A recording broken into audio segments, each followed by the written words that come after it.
Daniel Saldaña París, me da muchísimo gusto, Daniel, que pese a todo esto que hubo de la comunicación, al final llegó tu mensaje y muy contento de que formes parte de la Sinfonía de los Autores.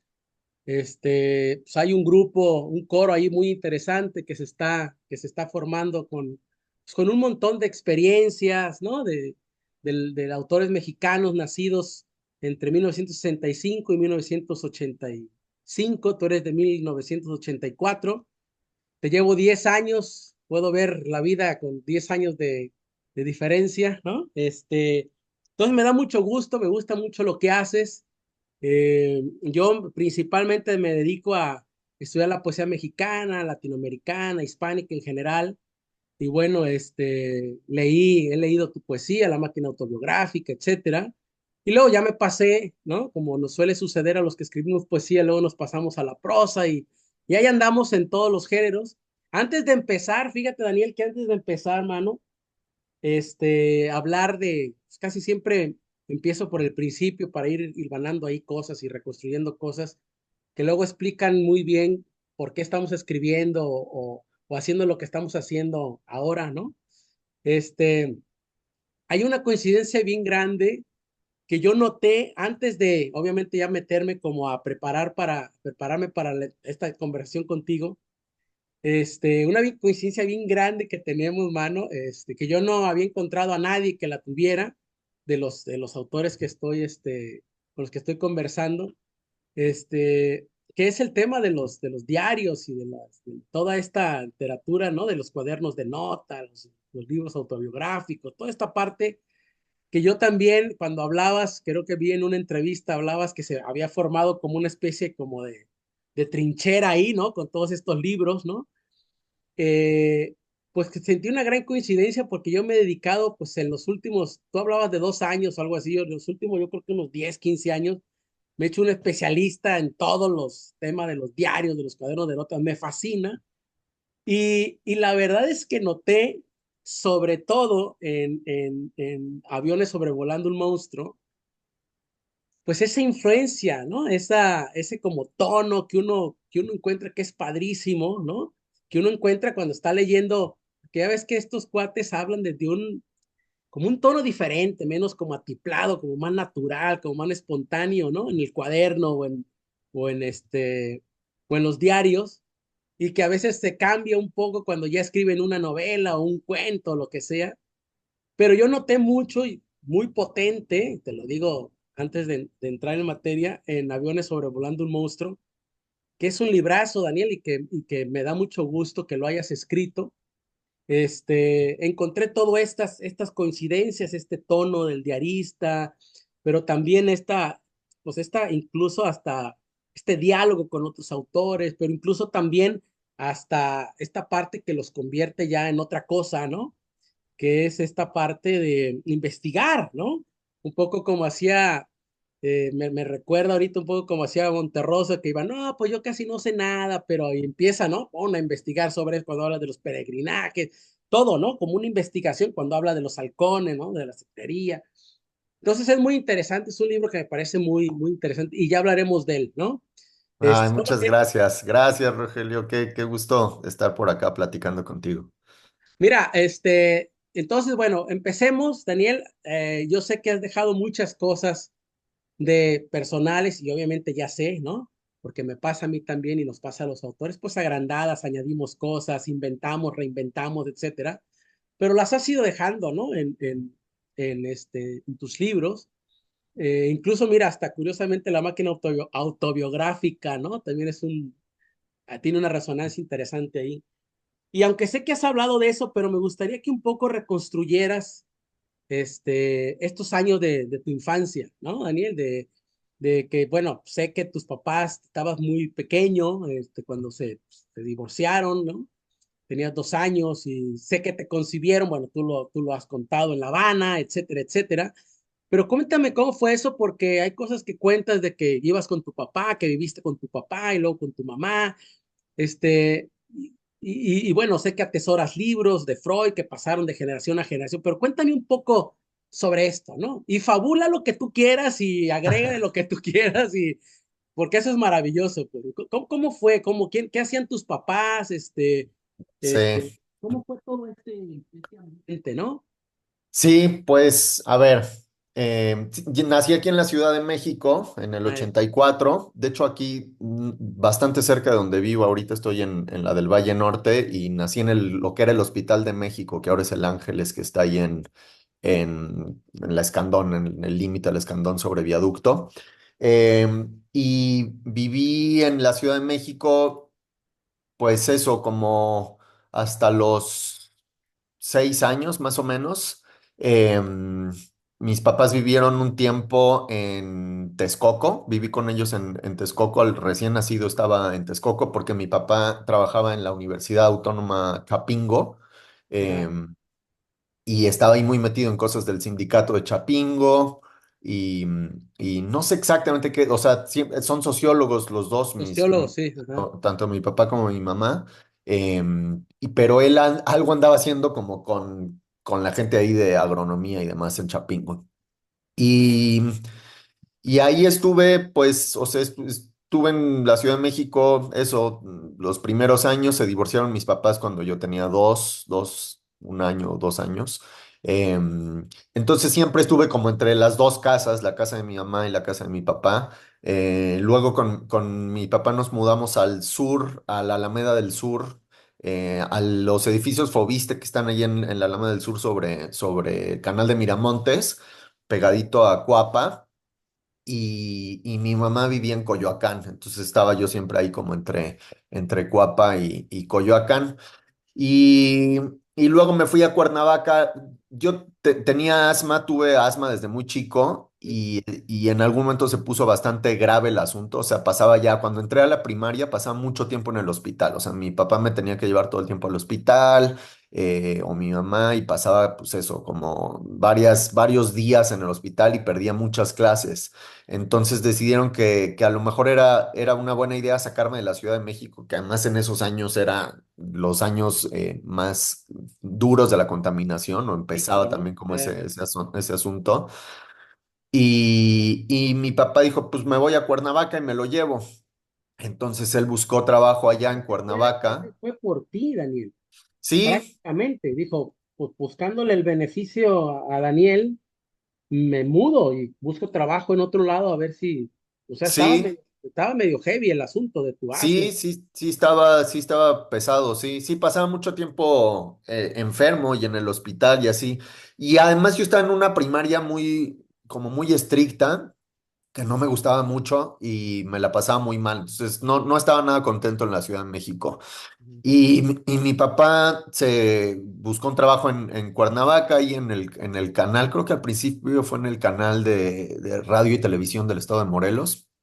Y nos fuimos él y yo, primero a la zona sur de Cuernavaca, pegado a Jiutepec o por allá como a Temisco, eh, a una colonia que apenas estaban construyendo. Ahorita ya todo eso pues está lleno Ah, de cosas y comercios y demás, pero era una colonia que estaban construyendo, había un terreno baldío enfrente de mi casa donde yo jugaba, me la pasaba jugando y con los chavitos de la cuadra nos metíamos al terreno baldío y ahí nos la pasamos desde chiquitos, desde los 8 años.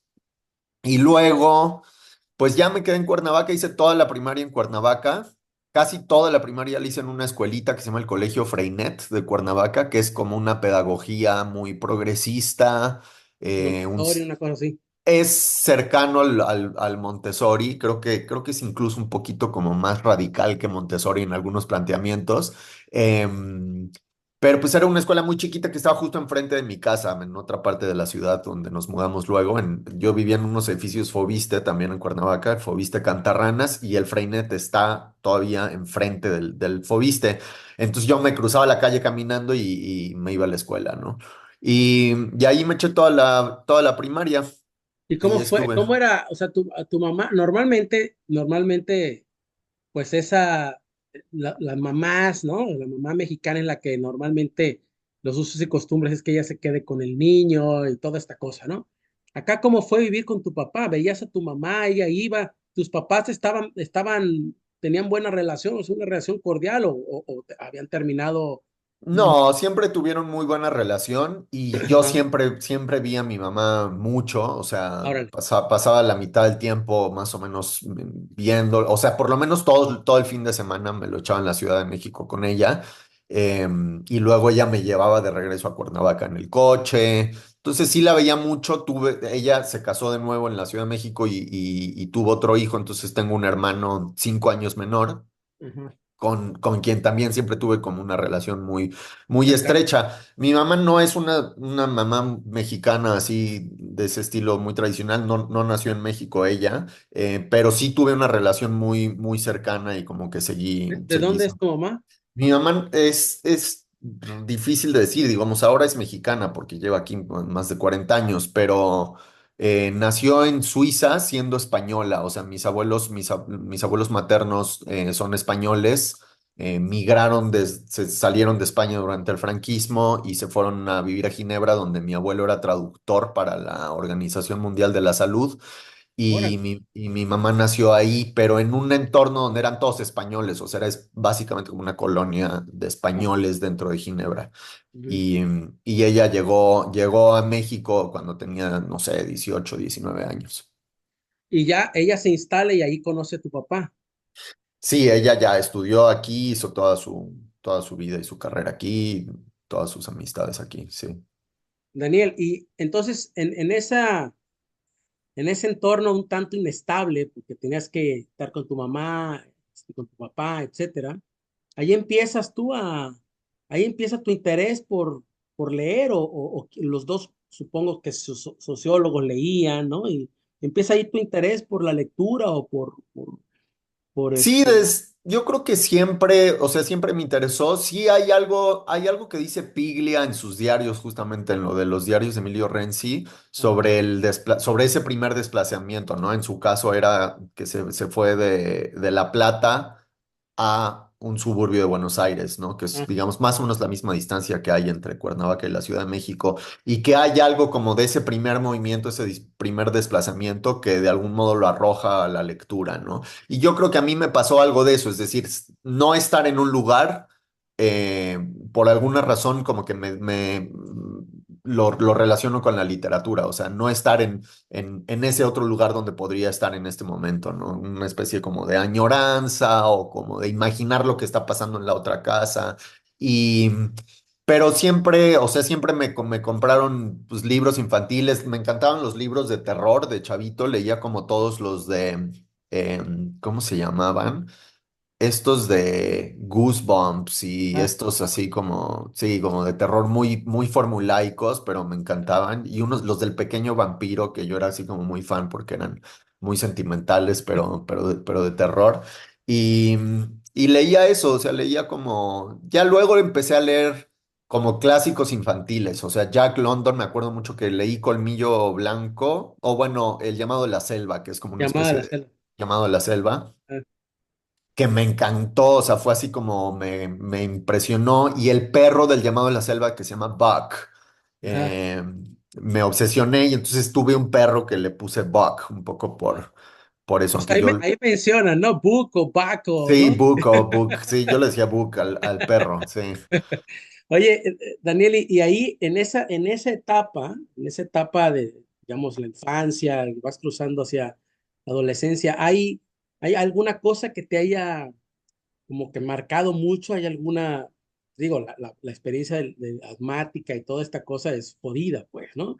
Pero hay algunas experiencias que sientas que te hayan marcado, de manera muy, fuerte.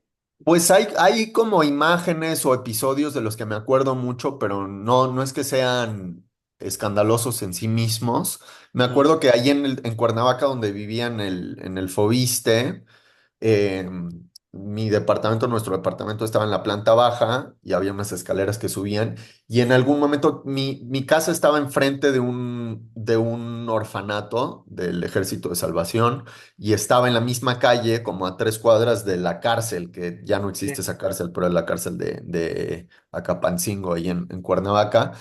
Y, y entonces había como, pues eso, estaban los huérfanos, estaban los reos ahí cerquita. y luego sucedió que se escapó una mujer con algún problema de enfermedad mental, se salió de un psiquiátrico, de un hospital psiquiátrico, y se fue a refugiar abajo de la escalera de mi edificio. Entonces recuerdo muy claramente, era una Órale. mujer que estaba toda rapada, y recuerdo de chavito ver a alguien viviendo como medio escondida debajo de la escalera y, pero tenía un familiar en el edificio, la señora o algo así, entonces la dejaron quedarse como ahí medio escondida un tiempo, pero me impactó mucho ver una mujer totalmente rapada con una especie de túnica, una bata rara. Como comiendo mandarinas abajo de la escalera y que me habló, me dijo algo que no me acuerdo que me habrá dicho, pero me acuerdo que me impactó mucho y mi papá me explicó, pues es una persona Ujú, que pues tiene una enfermedad mental, que es una enfermedad como cualquier otra, pero pues, le afecta su comportamiento, pero no tienes que tener miedo, pero me acuerdo mucho como de esa experiencia. Y luego, desde muy chavito, mi papá en algún momento empezó a frecuentar un grupo como New Age que se llamaba El Arte de Vivir a Propósito, que era un grupo New Age liderado por un tipo que se llamaba Víctor Sánchez, que había leído mucho a Carlos Castaneda y ujú. que había pasado como 5 o 6 años viviendo entre los Wixárikas en el norte de México. Y que organizaron una serie de campamentos primero para adultos y luego para niños, a los que a mí me mandaban desde los 7 a los 14 años fui más o menos a estos campamentos. Ah, Digo, no fui a muchos, pero sí con cada tanto me mandaban uno de estos campamentos. Y eran unos campamentos muy, pues sí, muy New Age, donde nos contaban historias, o sea, acampábamos en las lagunas de Zempoala, por ejemplo, allá en Morelos, o en la casa de este señor de Víctor Sánchez no me acuerdo dónde era, pero cerca de Xochicalco, también en Morelos, o íbamos a la Jusco y nos quedábamos en el albergue de la Jusco. Y a los niños nos hacían caminatas en el bosque, hacíamos muchas actividades en la naturaleza y nos, senderismo. con- y nos contaban como historias muy raras, que me acuerdo que nos llevaron, por ejemplo, a las pirámides de Xochicalco, al observatorio de Xochicalco a las 5 de la mañana, todos así desvelados, llenos de lagañas, y nos dijeron que había un ser como de otra dimensión que estaba adentro del observatorio con el que podíamos hablar y tener una conversación sobre nuestros miedos y nuestras aspiraciones y nuestros sueños. Entonces tenían como un discurso del que me he olvidado casi por completo, como muy espiritual. Pero eran muy impresionantes digamos, las actividades porque yo no distinguía muy bien realidad de ficción. O sea, para mí yo había hablado con un ser de otra dimensión Perfecto. en un observatorio mexica, ¿no? Ah, fíjate que eso que mencionas es lo que te iba a preguntar. Te menciono esto porque, bueno, yo he padecido ansiedad, lo supe después, ya ves que en México el tema de la salud mental es como muy raro, ¿no? Y casi es como, siempre como un tabú, ¿no? Pero ahorita que dices eso, a mí me tocó ver la noticia muy niño de cuando muere Joaquín Pardavé, este actor del, ¿no? Y si en la noticia yo sentado con mi papá, que él no tenía, no había esto de restricciones de que, esto no es canal para ti, ¿no? Aquí vemos todo así parejo, ¿no? Cosas de adultos y entonces a mí me impresionó mucho que se había, la noticia que se le había quedado unos documentos y que abrieron el cajón y que lo encontraron boca abajo, arañado. Yo no podía dormir, o sea, se me metió un tema con la muerte ahí, cabroncísimo, y estaba yo ya buscando la forma en que qué crear por si me moría, sacar un popote por debajo de la tierra y ¿no? Atravesarlo y pues, respirar. Pero yo me he dado cuenta, ¿tú tienes hermanos? No. Sí, tengo un hermano Un menor, medio sí, hermano, claro. medio hermano, y Yo una media tengo, hermana del lado de mi papá también. claro, yo tengo un hermano 12 13 años menor que yo. Entonces me doy cuenta que muchas cosas que vivimos juntos, pues eran, a él le pasaban como, ¿no? O sea, lo Sí. atravesaban sin ningún problema y a mí me atravesaban y me echaban, me hacían pedazos, pues. Tú fuiste un niño, supongo, ahorita que hablas de que difícil distinguir, ¿no? Y eso se alcanza a ver incluso en lo que escribes, realidad, y de lo que no es real, ¿no? Y se reinventan cosas. Eras muy impresionable, eras miedosillo, ¿cómo eras de niño, Pues O, no era miedoso, al contrario, como que era muy echado para adelante y en los campamentos estos yo era el primero el que quería ir a hablar con el monstruo y todo. Entonces, por el último campamento de esta secta, yo le digo secta porque tenía muchos elementos de secta y había un tema como de veneración del líder que era muy incómodo también. El último campamento nos enterraban. Entonces, bueno, pasabas 48 horas con los ojos vendados wow. 40 haciendo caminatas en el bosque sin ver, 48 horas sin comer, o sea, ayunando y sin hablar, entonces en silencio total. Y yo tenía ahí 13 14 años. Y luego el último día cavabas una tumba, o sea, era ejercicio físico pesado, porque pues hacer un hoyote en la Claro. tierra, esto fue en un campamento en Michoacán, en la zona de los azufres, que la tierra además tiene como mucho, pues mucho calor y muchas energías ahí. Ujú. Y cavabas una tumba, luego te metían en la tumba y te tapaban con maderas, luego un plástico y luego le echaban tierra y dejaban un hoyo de unos 10 centímetros para que respiraras, ¿no? Entonces, había todo un discurso también de enterrar cosas de tu pasado y cosas así, que digo, a mis 14 años yo no tenía realmente mucho pasado que enterrar. Pero yo estaba muy emocionado, o sea, digamos, yo era de los más lanzados y decía, no, yo me Sí, quiero enterrar, yo quiero, o sea, como estaba muy convencido y tenía un lado muy espiritual, un poco fanático, del que luego me desprendí totalmente al estudiar filosofía y como romper un poco con esa tradición familiar, claro. porque mi papá no era así, no era, él iba a los campamentos y hacía todas las actividades, pero no se lo creía demasiado, pero sí mi tío, que era uno de los líderes, estaba muy metido en ese grupo y era un poco como de los más, pues sí, se vivió también con los Wixárikas, hizo como Claro. todas las peregrinaciones. Este, y eso sí fue, o sea, yo creo que no, en el momento no me di cuenta de qué tanto me había marcado o impactado esa experiencia, lo de enterrarme y en general como mi paso por el ABP, por el grupo este.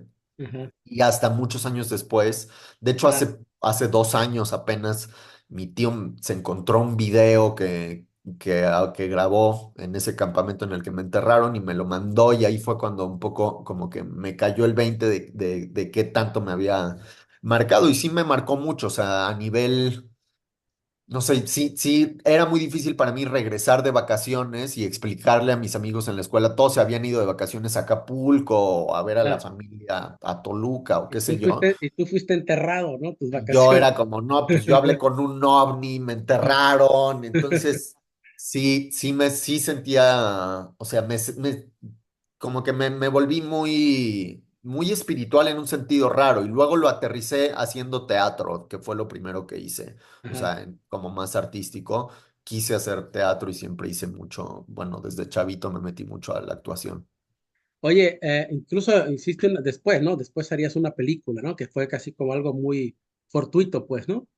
Sí, luego me quedé con el gusanito, porque sí, o sea, mi tirada desde los 15 años, mi tirada era ser actor y me metí como a todos los cursos de actuación que había en Ah, sí. Cuernavaca, que no eran muchos, y de hecho en la prepa yo la estaba haciendo en Cuernavaca, en una escuela que ya no existe, y me salí de la prepa, o sea, dije, ya, no quiero seguir estudiando, la voy a terminar abierta, porque quiero estar yendo a teatro todos los días. Entonces me vine a la Ciudad de México a vivir a meterme a cursos tiempo completo en la Casa del Teatro y terminé la prepa abierta para poder estudiar teatro más comprometidamente mientras la terminaba. No estabas, entonces en esa etapa, a los 15, etcétera, después de estas experiencias y de estar en Cuernavaca y viendo a tu mamá, ¿no? Que vive en Ciudad de México, eh, el primer impulso que tienes, Daniel, es, eh,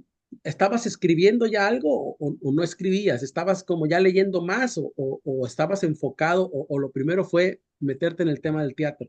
Escribía y leía, o sea, mi papá me inculcó la escritura de diarios, teníamos un cuaderno desde que yo era muy chiquito, teníamos como un cuaderno en el que los dos escribíamos, era como un diario en el que nos sentábamos y los dos, Ah, entre los sí. dos, yo desde antes de saber escribir le decía que quería que él escribiera Ah, y él lo escribía.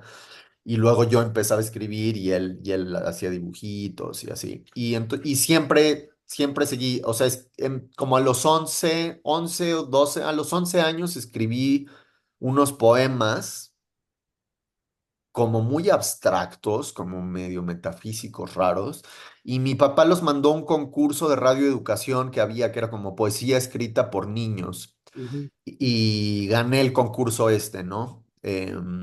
Y era por un poema que había escrito y gané el concurso y vine a la Ciudad de México a recibir el premio, que era pues aquí en Radio Educación, y el premio, digamos, lo que te daban por haber ganado, eran una serie de libros entre los cuales había algo sobre surrealismo y había dos juegos de mesa que había hecho el IMBA en los años 90.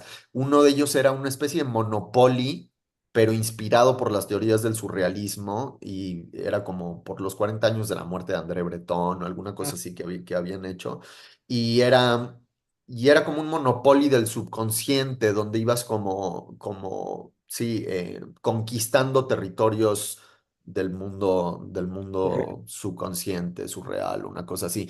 Y unas tarjetitas como para escribir poesía automática con azar, o sea, Claro. mezclabas sustantivos con adjetivos y cosas así.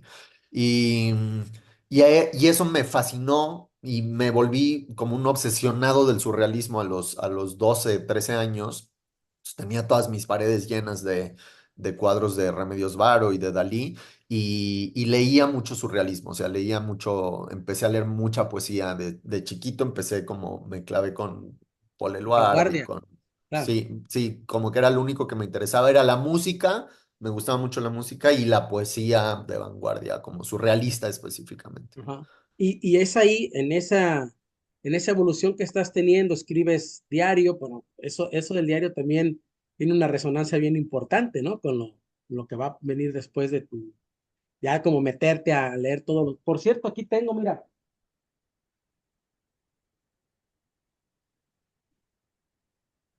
tengo ese que mencionas, ¿no? Ah, sí, El de Piglia, ¿no? el de los diarios de Emilio Renzi, Aquí sí. vienen todos, ¿no? Aquí Ah, vienen wow. todos. Sí, yo tengo Te digo, los de Anagrama, pero sí, me encanta ese libro, es muy es bonito. muy bueno, muy interesante. Y bueno, bien, entonces ya traes esta formación. ¿Tu papá leía también, Daniel? ¿O tu papá Mi era papá muy, leía, o sea, tu leía mamá? mucho ciencias sociales, obviamente, por su trabajo. Mi mamá leía mucho tanto ciencias sociales como novelas. Ujú.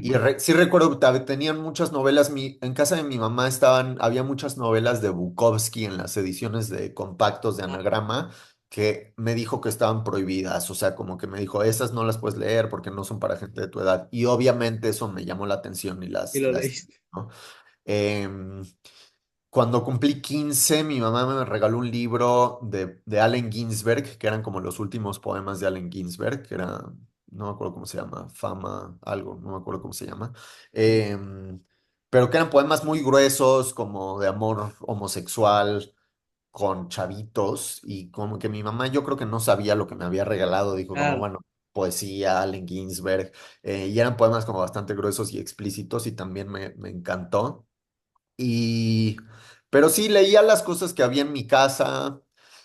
Allá en la adolescencia, pues como clásicos de la adolescencia, o sea, empecé a leer a Hermann Hesse, que me parecía como, no sé, la respuesta a todas mis ansiedades adolescentes. Luego eh, Estepario y toda esta cosa, Lo ¿no? Estepario, sí, sí, sí, que me encantaba. Leía mucho a José Agustín en la Ajá. adolescencia que me gustaba mucho, y mucha ciencia ficción. O sea, leía a Bradbury, leía mucho a Theodore Sturgeon, el de Los Cristales Soñadores y Sembrador de Estrellas y esas cosas. Más que humano, que es Ajá. un libro que El libro. me marcó mucho. Ujú. Sí, como ciencia ficción de las ediciones Minotauro, las leía mucho. Y como sí, mucha literatura de género. Yo tenía una tía que vivía en México y luego se fue de México y me dejó todos sus libros y me dejó toda la colección de Crimen y Misterio de Orbis, que eran unos como de tapa dura, muy baratos, como libros como de kiosco, de periódicos, pero que tenían, por ejemplo, pues no sé, todo Agatha Christie, todo Conan Doyle, cosas así, y eso también me encantaba. Ajá. Y ya cuando entras, entonces entras con este bagaje, pues no está, las lecturas no estaban mal, estabas leyendo a La Vanguardia, estabas leyendo a los beatniks, a los poetas, ¿no? A Alex Ginsberg, y, o sea, había una formación ahí interesante, ¿no? Y como muy actual, pues, para un chavo de tus 15 16 años. Entras al teatro, quieres Yo ser creo que actor, a ver, dime. algo de entrar al teatro debe de haber tenido que ver con que mi papá quería escribir teatro. O sea, mi papá hizo la escuela de la SOGEM Ajá. y fue alumno de Hugo Hizo una novela, tu Argüelles. papá también, ¿no? O algo así. En algún momento escribió una novela para niños y siempre como que tuvo inquietudes y escribía un poco. Y le gustaba mucho el teatro y le gustaba mucho como el teatro absurdo, la farsa. Fue alumno de Hugo Honesto. Argüelles, ¿No? ajá, Ionesco. De hecho, cuando cuando yo nací, mis papás estaban en una obra de teatro que habían ido a ver Muerte accidental de un anarquista de Darío Fo, Darío cuando Fo. mi mamá rompió aguas y se tuvieron que ir al hospital. Entonces, hay un Una- ascendente en teatro del absurdo, digamos. Claro. En mi carta astral. Y algo de eso me debe de haber como llamado otra vez y me metí a actuación. Pero también el rollo, o sea, la actuación, las clases de actuación tienen algo muy espiritual. Es lo más parecido que yo tenía a una religión era ir a mis clases de teatro. O sea, hay una serie de ritos, el trabajo con la respiración, digamos, como el tipo de atención específica que le pones al otro. Hay algo religioso en el sentido de religarte con los demás desde otro Sí, lugar, ¿no? sí. Y ahí en el teatro, ¿qué pasa? O sea, entras, empiezas a tomar clases de actuación, empiezas a encontrar esta parte como espiritual ahí también, ¿no?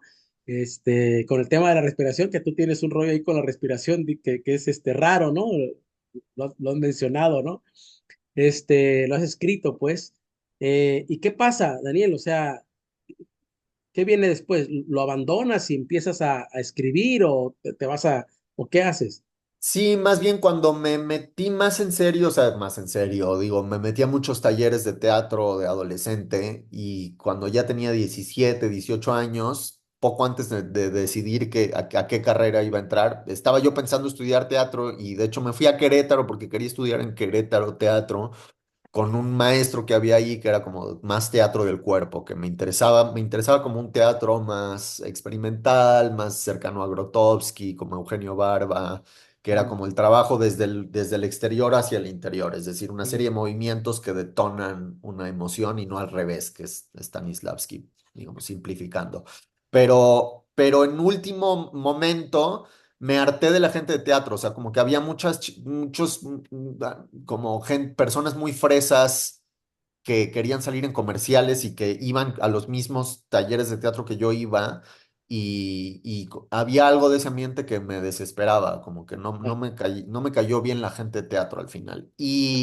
Y como que di un volantazo de último momento y dije, no, mejor voy a estudiar filosofía. Y hice todos los trámites, digamos, me titulé me gradué de la prepa abierta y a los 17 años me puse a hacer como mi revalidación, la apostilla, no sé qué, para irme a estudiar a España, porque tenía familia en España, tenía una tía que me dijo, pues vente y puedes vivir aquí conmigo. Y entonces hice como todo el trámite para irme a España y me fui a estudiar filosofía. estudiaste en Salamanca, dices, no, en Madrid, No, en la Complutense en Madrid, en la sí. Complutense de Madrid, y creo que tu abuelo tenía un departamento, ¿no? Y estuviste o con tu tía o en el departamento, ¿cómo fue eso? En algún momento sí, viví con mi tía un año, con mis tíos en el centro de Madrid y luego, y luego en un departamento de mi abuelo también en una zona más o menos céntrica de Madrid y que me queda muy cerca de la universidad. Entonces ahí me eché los 4 años de la carrera.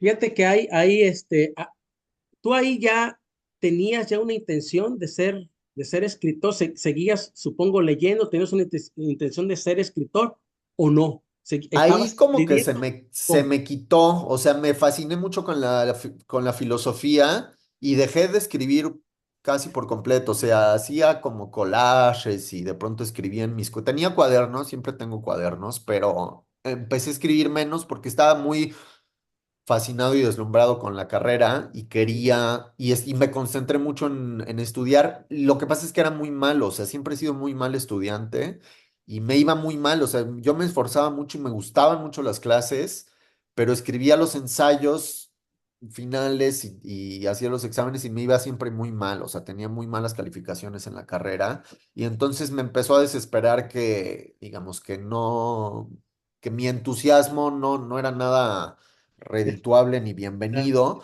Y, y cuando estaba en España me metí a trabajar, digo, porque además no, pues me salía barata la universidad porque tengo la nacionalidad española, entonces me la cobraban como español, que era muy barato, pero no tenía yo otro ingreso, entonces me metí a estudiar allá, digo, a trabajar allá en Letras Libres, en la edición española de Letras ajá. Libres. Cuando tenía 19 años, fui ahí como a tocar a la puerta de Letras Libres y dije, oigan, pues dije, esta es una revista mexicana, a lo mejor me dan chamba.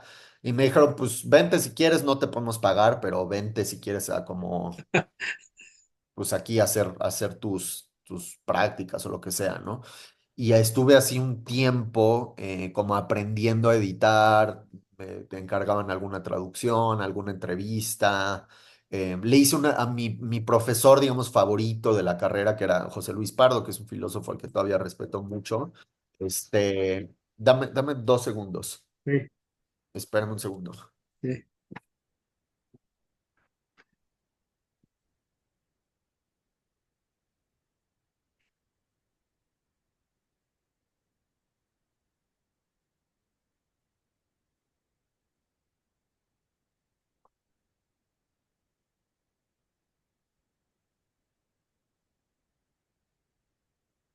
Ya, perdón, es que tengo unos carpinteros que llegaron ahorita a hacer unas cosas de chamba aquí en la casa.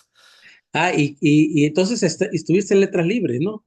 Estuve primero eso, como nada más haciendo, pues ahí chalaneando básicamente, Ah, como que ah, Pero estuvo muy bien porque me enseñaron a corregir textos, me enseñaron el oficio editorial, pues, ah, y a cambio de trabajo no remunerado.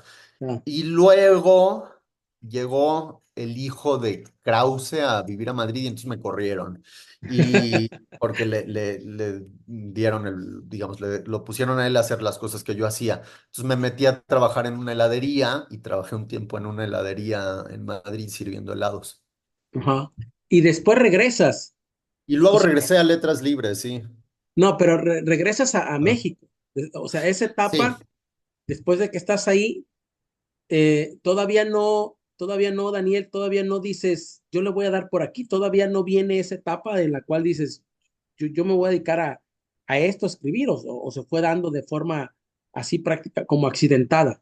No, ya que estaba en Letras Libres ya volví a escribir, o sea, ahí como que me di cuenta que la filosofía, además como estaba trabajando yo en las mañanas en la redacción de Letras Libres, empecé a estudiar en las tardes y entonces me distraje de la carrera, como que empecé, ya no iba a las clases de los maestros buenos que en general daban por la mañana y, y me distraje un poco de la carrera y dije, como no, creo que me interesa más escribir que ser académico. Y empecé a escribir cositas, las mandaba yo a revistas en México. Digo, yo ya había publicado en México porque cuando vivía en Cuernavaca, como a los 16 con un grupo de amigos hicimos un suplemento Ah, en la Jornada Morelos. O sea, dijimos, la Jornada Morelos tiene que tener un suplemento juvenil y es muy raro que no lo tenga, entonces vamos a crearlos nosotros. Entonces nosotros nos sabíamos, esto cuando yo estaba en la prepa, y nos juntamos un grupo de chavos, teníamos un grupo que se llamaba como el Comité Estudiantil Salvador Allende, que teníamos con muchas inquietudes políticas, pero también literarias, y conocí a alguien de ahí, de mis amigos, conocí a alguien en la Jornada Morelos y los convencimos de que nos dieran un suplemento. Y tuvimos un suplemento que hacíamos todo entre chavos de 16 años ah, y escribíamos sobre temas sociales, sobre todo cuando el EZLN pasó por Morelos, digamos, formamos parte del comité de ahí de bienvenida y escribimos sobre eso y entrevistamos ahí a los comandantes y demás. Y era como mitad política, mitad literatura, pero ese yo, digamos, yo ya tenía como ese bagaje Claro. de la prepa y se llamaba Subterráneo el suplemento que hicimos. No duró mucho, habrá durado 6 meses o así, pero yo ya estaba escribiendo y publicando y publicaba en una revista de Cuernavaca que se llamaba eh, El Mester de Junglaría, una cosa así. Ya ni me acuerdo cómo se llamaba, como una revista así de Cuernavaca que estaba muy bien y les mandaba mis poemas. Pero ya que Escribía. aprendí Poesía escribía, sí. poesía, sobre todo escribía poesía y textos confusos, o sea, escribía muy mal, obviamente, ¿eh? Bueno, Escribía unas cosas eran los primeros horribles. textos, claro. Sí, no, pero eran cosas horribles, o sea, hay gente que sus primeros textos están muy bien, los míos están muy mal, y eran, pues, sí, como parrafadas, súper sobreadjetivadas y como prosa poética de la peor calaña. Pero digamos, cuando estaba en Madrid y trabajé un ratito en Letras Libres, empecé a escribir otro tipo de cosas. Escribí sobre arte, empecé a escribir más como sobre exposiciones que veía en el Reina Sofía o en cualquier lugar. Y, y me clavé más por ahí, como que empecé a escribir textitos sobre arte. Y ahí empiezas también, ¿qué? ¿Ya hay autores que te empiezan a marcar o todavía no? Sí, sí, sí, sí, había muchos autores. O sea, ahí, por ejemplo, volví a leer diarios también, o empecé quizás a leer diarios. Entonces me acuerdo mucho de leer, mientras estaba en la carrera, leí los diarios de Anaïs Nin, que me volaron la cabeza, me pareció, y volví a escribir diarios a raíz de eso. Leía a Gombrowicz, como los cuentos de Gombrowicz, y luego creo que el diario o alguna parte del diario.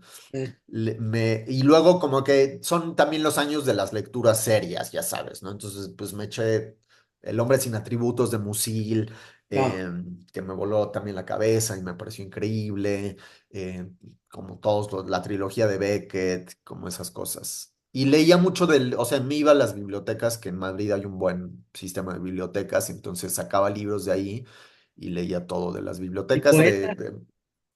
y poetas tenía un rango como más acotado, no conocía tanto, la verdad. Yo escribía poesía y leía muy poca poesía. Y siempre he leído a Lorca, o sea, Lorca siempre fue como desde chavito, no sé, me sentí atraído por ese mundo Cercano. de guitarras y plata y estrellas y la Ujú. crin del caballo. O sea, como que había algo de ese universo que me fascinaba. Leía Neruda, eh, leía, ¿qué más leía? Bueno, leía a Oliverio Girondo, que me encantaba y como que me sabía varios poemas de memoria. Y había leído a Paz, es decir, cuando me metí a teatro, fui a una clase de análisis de texto con José Caballero, que es un súper director de teatro, y Ujú. José Caballero tenía una clase donde te daba un texto no dramático que analizabas como si fuera un texto dramático. Entonces analizamos durante unos meses, leímos Piedra de Sol y la analizamos con una técnica de análisis del texto dramático que se había inventado Luis de Tavira, que tenía que ver con localizar los sustantivos del texto y dividirlos en categorías y ver qué tipo de sustantivos estaban en juego en el texto para decidir cuál era el tono del texto dramático, ¿no? Y había hecho ese análisis con Piedra de Sol a los 15 16 años Wow. o a lo mejor más grande, como los 17 y me sabía de memoria buena parte de Piedra de Sol, porque la había representado, se había actuado Piedra de Sol, una especie de adaptación medio rara de Piedra de Sol con José Caballero. Entonces, Paz me encantaba, obviamente. Y después que estás en esta estancia, ahora más adelante vamos a hacer así como religar, ¿no? Este tema de las ciudades, ¿no? Porque que está muy presente en Aviones volando un monstruo, ¿no? Este recuento que haces, ¿no? De Canadá, de Ciudad de México, La Habana, Madrid, etcétera, ¿no? ¿Pero qué? ¿Regresas a Ciudad de México después de estar en... ¿Y qué pasa ahí? Ya empiezas tú a- Sí, sí, regresé con jóvenes creadores, o sea, regresé por jóvenes creadores, de hecho, porque desde España apliqué para jóvenes creadores en poesía, ajá, sin conocer a nadie, es decir, yo llevaba todos yo tenía 22 años, 21, y ajá, había estado en España desde los 18, entonces no conocía a nadie que escribiera en México, salvo a María Baranda, que había sido mi maestra y mi vecina y la madrastra de mi mejor amigo en Cuernavaca. Entonces yo conocí a María Baranda y le pedí una carta, porque en ese entonces te pedían una carta de recomendación para jóvenes creadores, y le pedí una carta a María. María siempre fue súper generosa conmigo, me daba a leer libros, me dio a leer ay, ya no me acuerdo, bueno, a T.S. Eliot, me dio como muchas cosas muy importantes. Y a San John Peirce me dio Anábasis de San John Peirce, que ajá, fue obviamente muy importante también. Y le pedí una carta y me dio una carta y me dieron jóvenes creadores cuando yo estaba todavía en España, entonces me regresé a México diciendo, voy a vivir de la beca jóvenes creadores, lo cual es, digo, ahora lo pienso y es un delirio absoluto de plan, dije como, o sea, en mi fantasía dije con esos 6,000 pesos mensuales que era la beca jóvenes creadores, voy a pagarme una renta en la colonia Roma y a vivir de escribir poesía, ¿no? Entonces hice eso, dejé de hecho inacabado, o sea, no me llegué a titular de la carrera, me regresé a México y ahí conocí, de pronto a través de jóvenes creadores, conocí a muchos poetas y empecé a leer más poesía latinoamericana de la cual yo no tenía mucha idea. ajá. Qué fue lo que más te impactó de esa etapa en cuanto a lecturas y en cuanto a con qué grupo te relacionabas? ¿Quiénes eran los poetas de ese momento? Que veo que fue como de pronto una relación conflictiva de pronto, ¿no? De pleitos y de esto y lo otro que, que creo que de alguna forma eso también te lleva luego a irte de México, Sí, ¿no? Por esta relación amor-odio que hay con la ciudad y con todas las grillas internas que hay, etcétera. Pero en ese momento, pues a ti se te abre un mundo porque vas a conocer muchos poetas. Luego creo que todavía estaban o ya había mentorías, ¿no? Creo que tenías un como tutor ahí, ¿no? tenía dos tutores que fueron muy importantes, que fue Jorge Esquinca Ajá, y yo Zulanda. ajá, Y Jorge Esquinca me dio muchísimo, los dos me dieron muchas lecturas que me sorprendieron y que cambiaron radicalmente mi idea de lo que era la poesía. Pero además la gente que estaba era un muy buen grupo de jóvenes creadores. Estaba yo con Rocío Cerón, ah, sí, con Alejandro ah, Tarrab, con Oscar de Pablo, Víctor Cabrera, Sara Uribe, o sea, era un grupazo ah, sí, de poetas que todos sabían más que yo. Yo era el más joven, no solo en poesía, sino que yo era el más joven de toda la generación de jóvenes creadores. Y yo no tenía ni idea, o sea, yo había llegado ahí mintiendo descaradamente de las cosas que sabía que podía hacer, y todos habían leído mucho más que yo, entonces me dieron muchas lecturas. Tarraf me descubrió el mundo de la poesía chilena, que fue muy importante para mí, o sea, me enseñó a Zurita, Diego Maquieira, digamos, como esos poetas, a Carmen Berenguer, ¿cómo no? Hiciste incluso A una Rodrigo antología, ¿no? Y Lira. luego también fuiste a conocer a Raúl Zurita para que te firmara ante Paraíso y toda esta cosa, ¿no? Sí, o sea, ahorré como mis 3 primeros meses de beca, no sé cómo, ahí vivía todavía en la casa de mi mamá en México, y como que junté una lanita y me fui a Santiago. O sea, no sé, no conocía a nadie, pero me fui a Santiago un poco hacia la aventura, y alguien me pasó el contacto de Héctor Hernández Montesinos en Ah, Santiago cómo no. y de Paula y la Vaca. Entonces llegué como al grupo de la novísima poesía chilena, como se le conocía en los albores del siglo, y me hice muy rápidamente amigo de demasiados poetas, diría yo. Ah. Durante esa etapa, entonces, ya empiezas a hacer el proyecto este de poesía, ¿no? Supongo que metiste un proyecto de poesía a jóvenes creadores. Sí, era un proyecto bastante medio pedante, como de un libro de poesía en cuatro partes a partir de elementos como materiales, como una especie de, era el lodo, la madera, el mármol, o no me acuerdo qué era, y ese fue el primer libro de poesía que escribí, que, Ajá, pero muy bajo el influjo de como de esas primeras lecturas de poesía sudamericana, uruguaya, digamos, conocí a Milán también, empecé a leer ajá. mucho eso.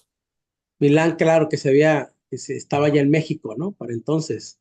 Claro, sí, sí, sí.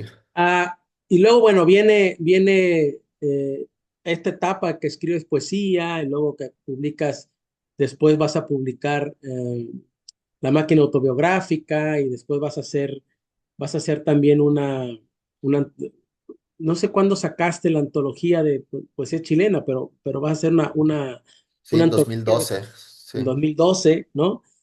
Y luego viene eh, esta transición que haces hacia eh, la prosa, pues, ¿no?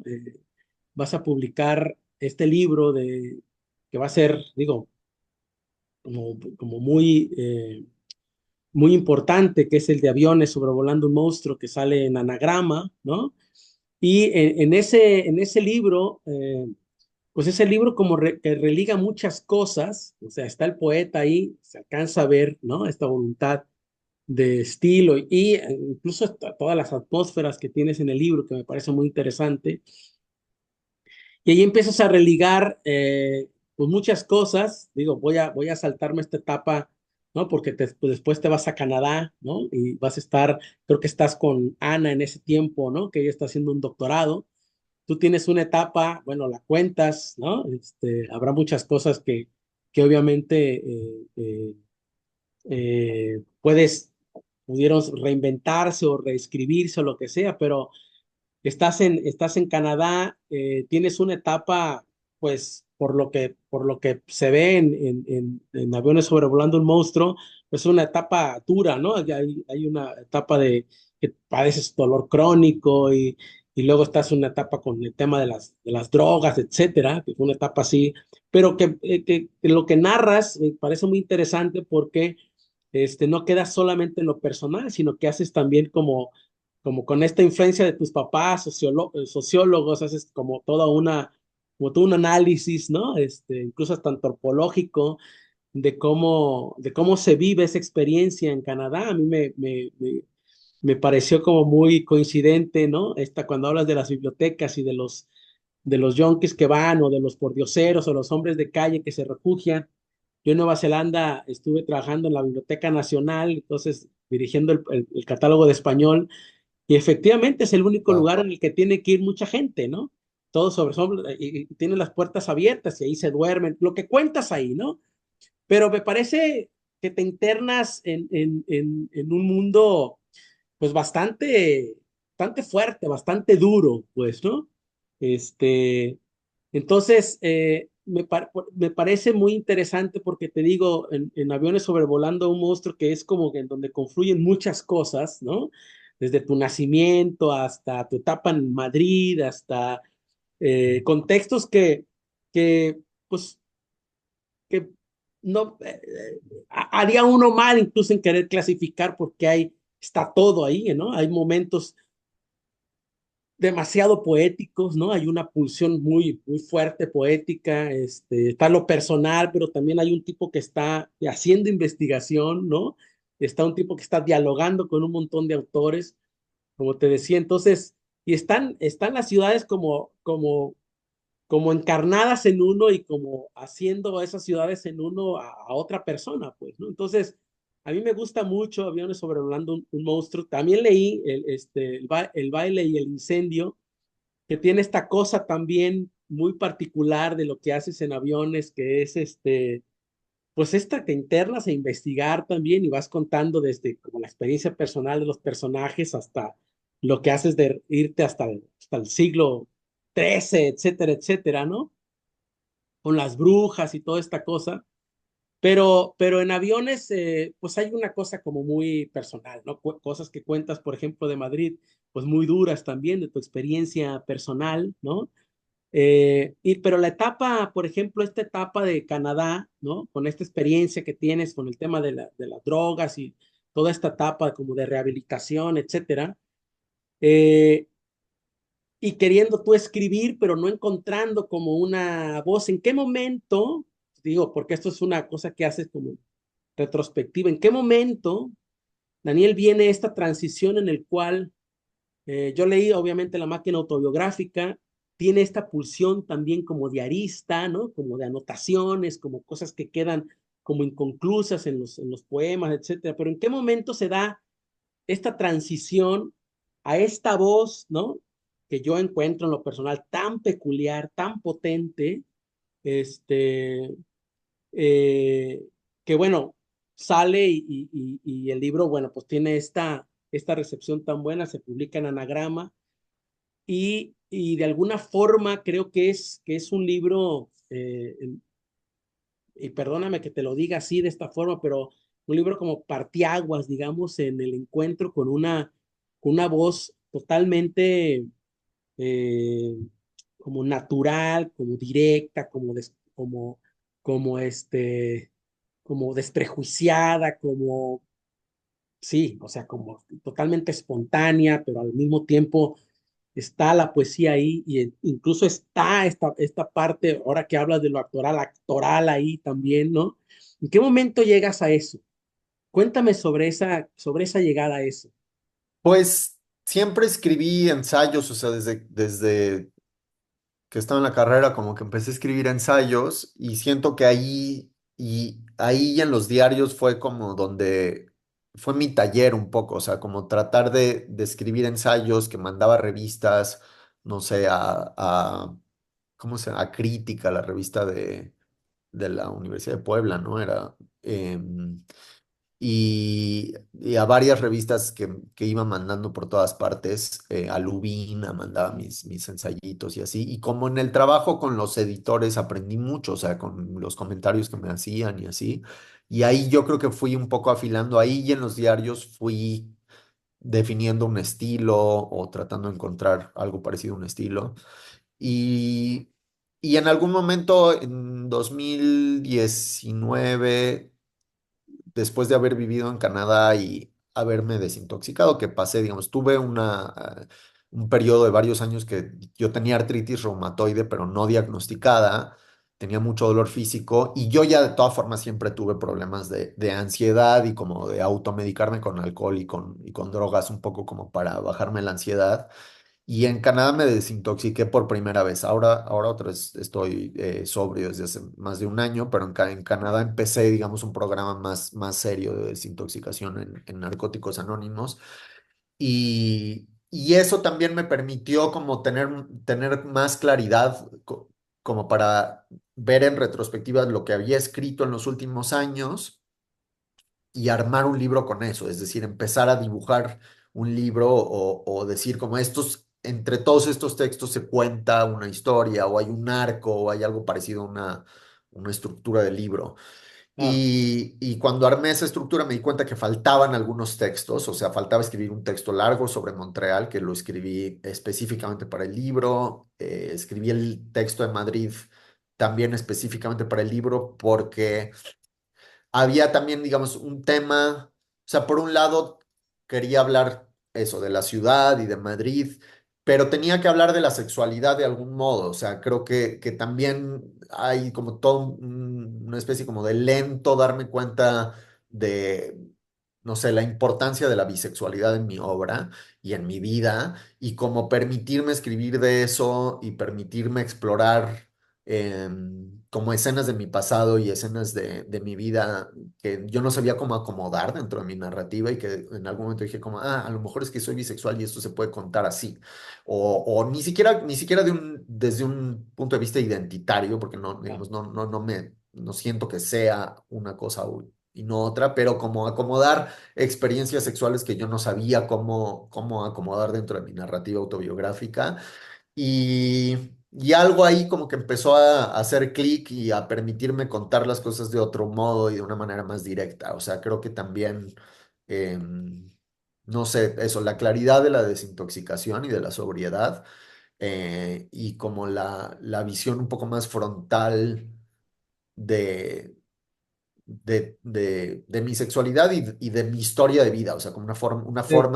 una forma como más despreocupada de hablar de mí mismo y de cosas de mi pasado, me llevaron a escribir ese libro o a armar ese libro con las cosas que ya tenía escritas y a escribir un par de ensayos aparte para el libro. Y luego ahora acaba de salir la edición en inglés hace unos meses, hace un mes y todavía lo cambié más, o sea, le cambié el orden de los ensayos, metí un nuevo texto que no está en la edición de Anagrama, entonces como que es un libro que siento que sí es muy importante para mí en el sentido que lo sigo escribiendo un poco en mi cabeza. Fíjate, Daniel, que te escucho y la experiencia para mí con el libro es la experiencia que he tenido con grandes libros de diarios y autobiografías que me encantan, ¿no?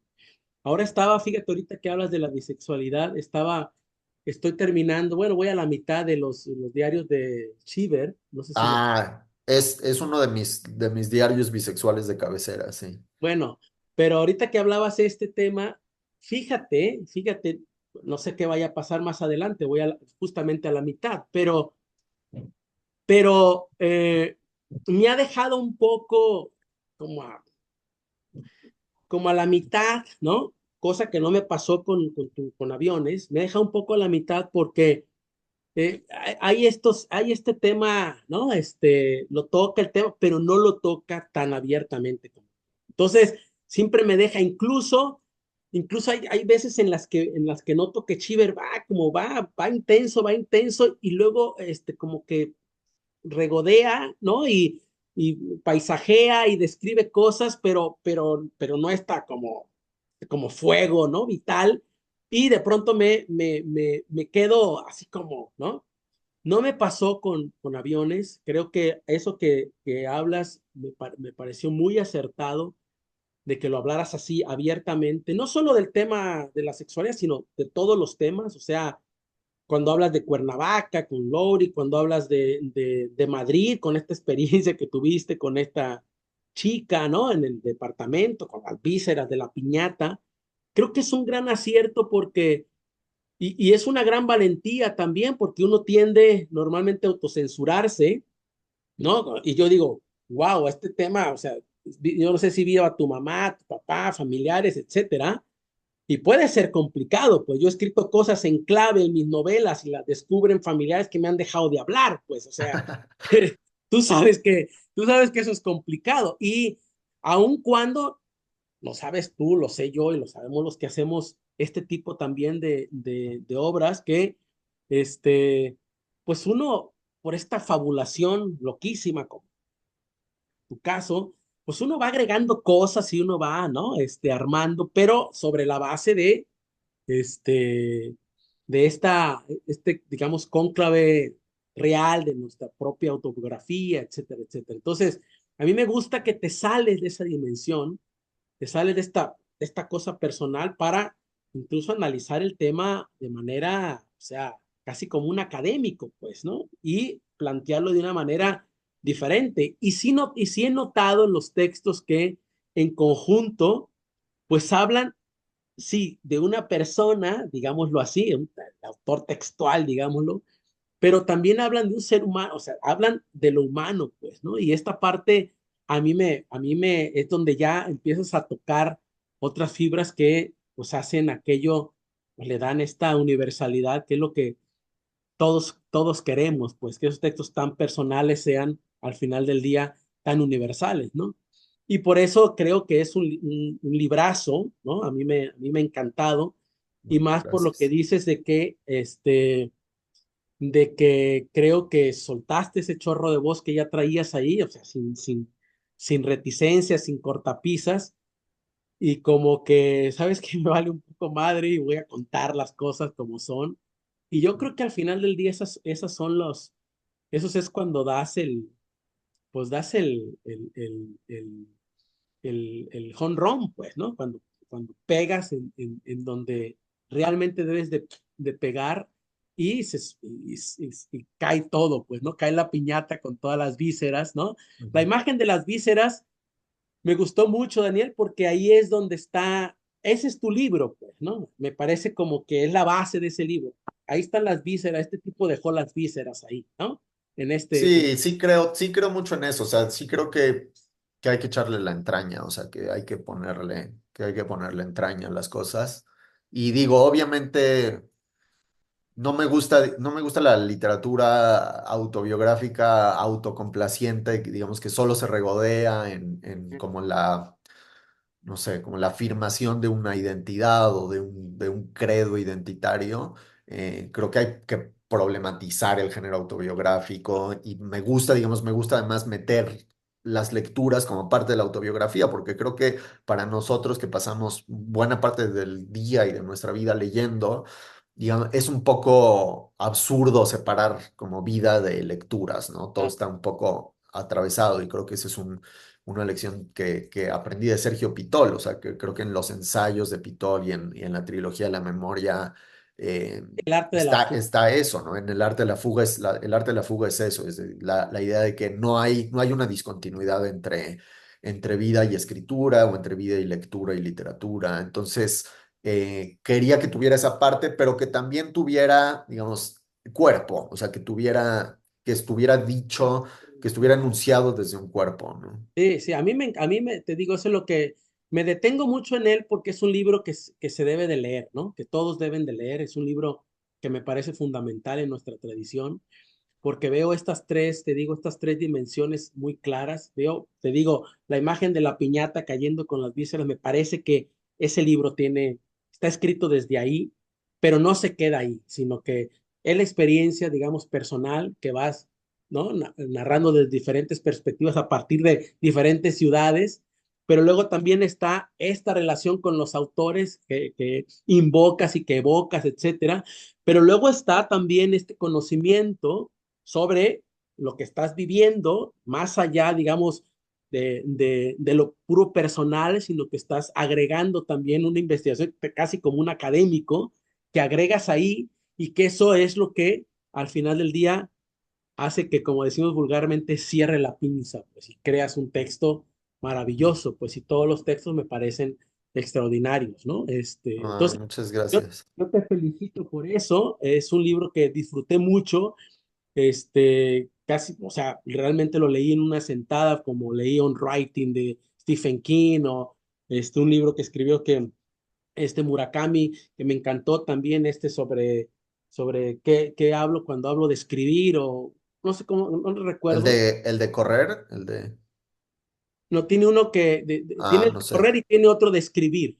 ese no lo leí, no sé. ¿Qué digo cuando hablo de escribir o una cosa así? También lo leí de una sentada, ¿no? Hay libros El arte de la fuga de Pitot, digamos, muchos de estos, entre esos libros está Aviones sobrevolando un monstruo y te felicito por eso. Ay, muchas gracias. Y bueno, Daniel, vamos cerrando. A mí me gustaría que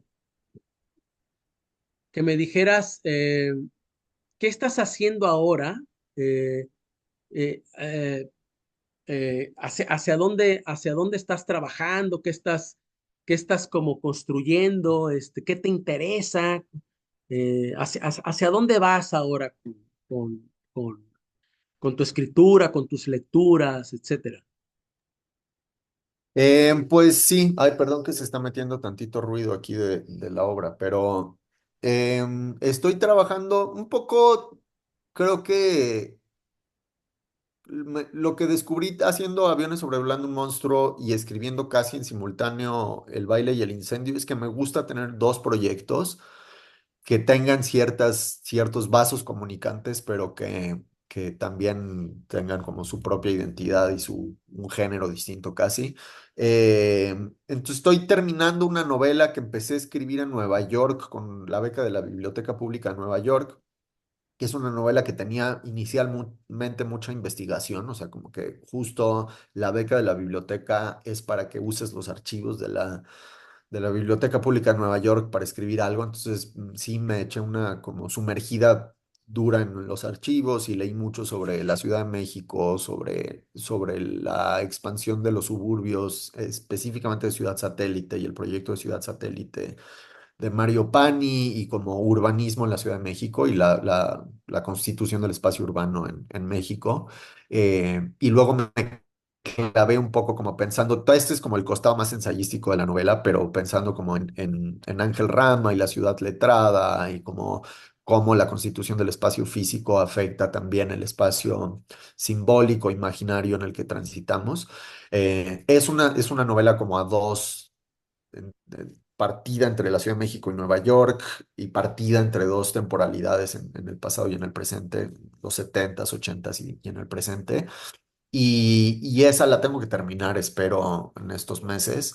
Y al mismo tiempo estoy trabajando en un como libro que no sé qué es, que a lo mejor es ensayo, como autobiográfico, pero sí, bastante autobiográfico que tiene que ver con cuando yo estaba en España, hubo un desastre ecológico que fue se hundió un barco petrolero, el Prestige, que se hundió frente a la costa de Galicia, y yo fui como voluntario a la costa de Galicia a limpiar el petróleo. Yo tenía 18 años, acababa de llegar a España y me fui con unos amigos y pasamos una semana dirigidos por el ejército español limpiando la Costa de la Muerte en Galicia. Entonces es parte un poco de esa experiencia y de otras experiencias personales posteriores.